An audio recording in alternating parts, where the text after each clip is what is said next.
This week we take a look at a sci-fi deck-building roguelite made in the Godot Engine. I highlight some Godot YouTubers that you probably don't know but should be watching, and once again, I answer the question of why I say Godot and not Godot. I'm Stay-at-Home Dev, and it's This Week in Godot. Now, there wasn't a whole lot going on with the Godot engine this week. Last week, we had the 4.4 beta release, which was a pretty big deal, so it's a little bit of an off week this week. But there was something interesting related to game development as a whole.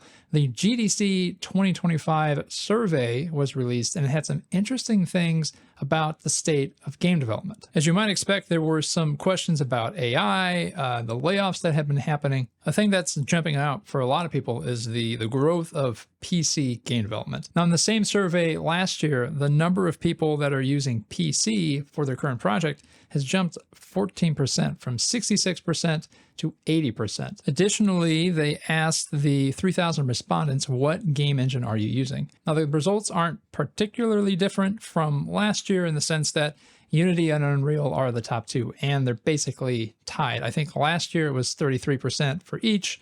This year it's 32%. For those of you interested in the Godot engine, the fact that Godot is actually named in this pie chart here is pretty interesting. You don't have Game Maker, you don't have the other competing engines. Those are all sort of lumped in together in this multiple other 8%. It would have been interesting to see what that 8% is comprised of, but the fact that you've got Unity and Unreal, and then obviously you have your proprietary and in-house options, that the Godot engine has its own slice of the pie is a pretty good thing. There were some other things within that survey that are pretty interesting related to AI and unions and a bunch of other stuff. So I'll leave a link to that in the description if you want to take a look at it. It's kind of an interesting snapshot of where things are, and it's kind of good to know the lay of the land. This week, we're taking a break from the weekly plugin of the week and the tip of the week.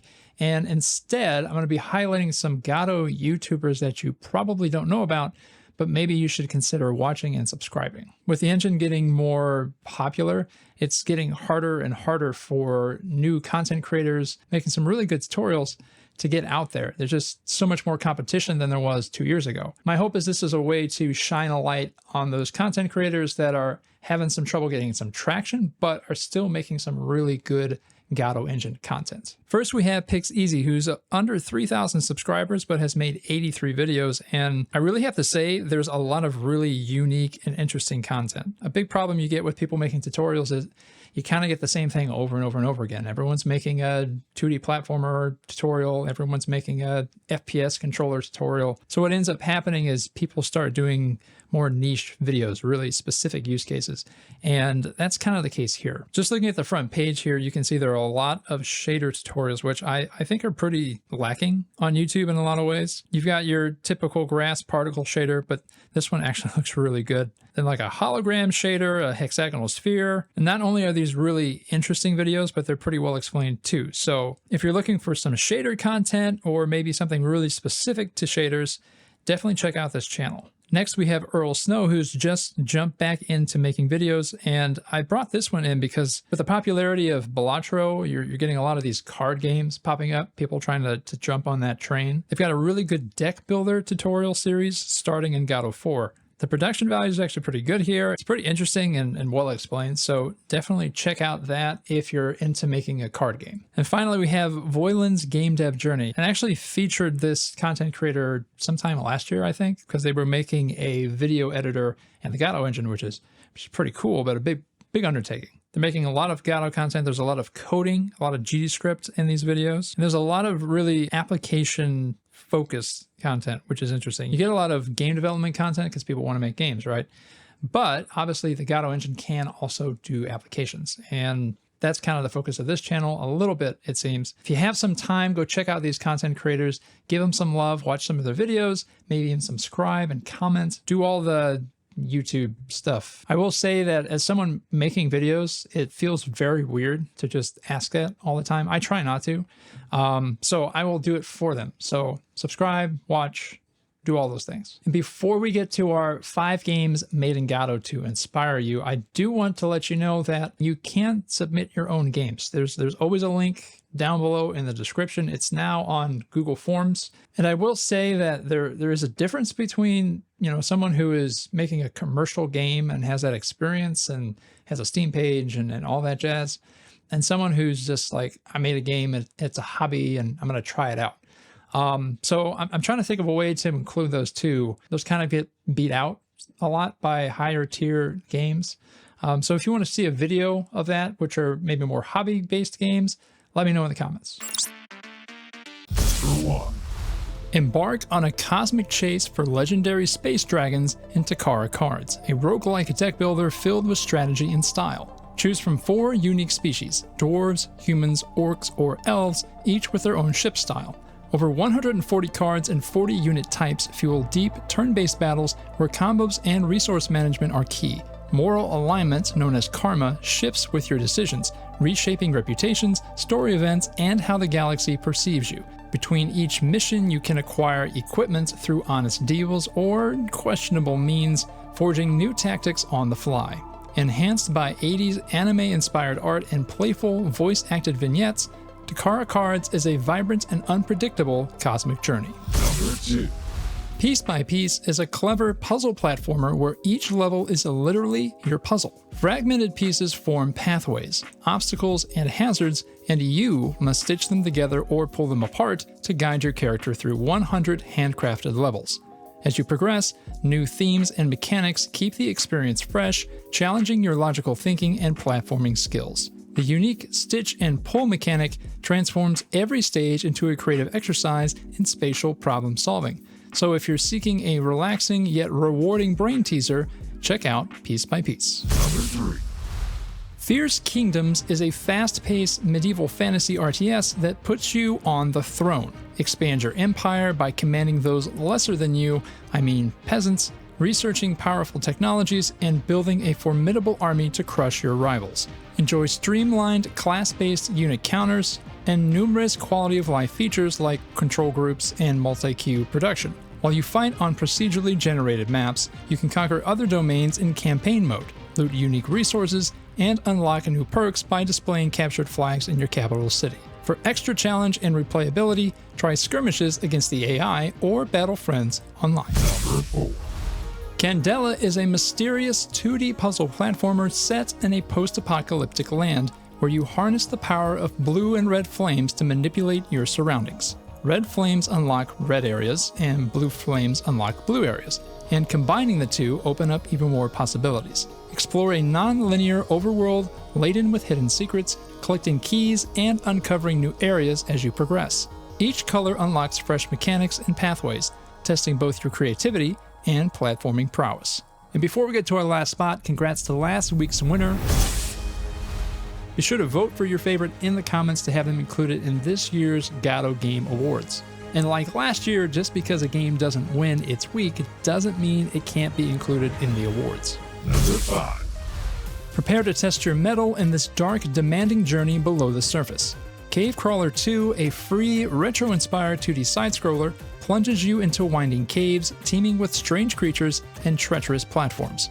Master precise, responsive controls and 4-directional shooting as you progress through 15 challenging levels across 3 unique worlds. Boss fights, hazards, and new enemies keep the action fresh at every turn.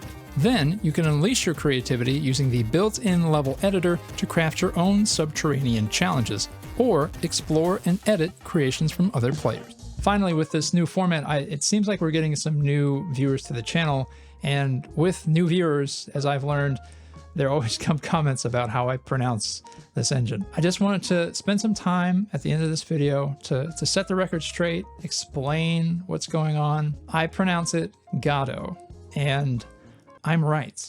I promise you I'm right. The reality is it's dependent upon where you are, what language you speak, your culture, basically how you treat vowels, I guess. The name comes from a play. That play is pronounced differently depending on where it's performed, but the consensus upper tier of theater people say Godot. I mean, I've got Patrick Stewart and Ian McKellen on my side. They say it how I say it. I do love the comment threads where everybody just types the name and says that's how you pronounce it, because that's basically about right. So if you're still just burning deep inside about how I pronounce it, I did actually make something special. I'm just going to chuck it at the end of this video. So without further ado, your moment of Zen. I was born in a small Midwestern county. Always tried to make my family proud. But of all the game engines I've learned now, never learned how to say that one out loud. I just want to make a game with an engine without such a crazy name. See, it's all because of this guy, Samuel Beckett. He wrote this play about waiting for this fella with this name. Yeah, the logo is a robot. Danger, Will Robinson. Don't go calling it Godot unless you want to take the risk of being flamed. Well, I don't see a way around it. If I just knew how to pronounce it. Is it Godot, Godot, Godot or Godot? Too many ways, I think I'm gonna black out. It's gonna black out. Is it Godot, Godot, Godot or Godot? I think we can safely rule that last one out. I can't believe I don't know how to say it. How to say it. With its 3D and 2D capability. Well, friends, it looks like waiting for an answer is an exercise in futility. Well, I always thought I was a pretty cultured dude. I've used Unreal, Unity, Game Maker, and Flash 2. Made money with virtual reality and some games that are homebrew. But when it comes to the pronunciation of this particular word, I've got no clue. Is it Godot, Godot, Godot or Godot? Too many ways, I think I'm gonna black out. Or maybe I'll just mumble it when I make my videos.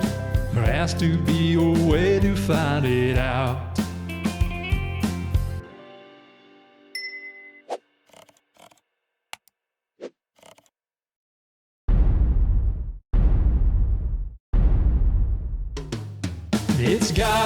It's Godot. If you're a native English speaker, it's Godot. It feels so good to know I can hardly describe. Go to Chicago, have a taco, 'cause now I know it's Godot. I finally have some peace of mind.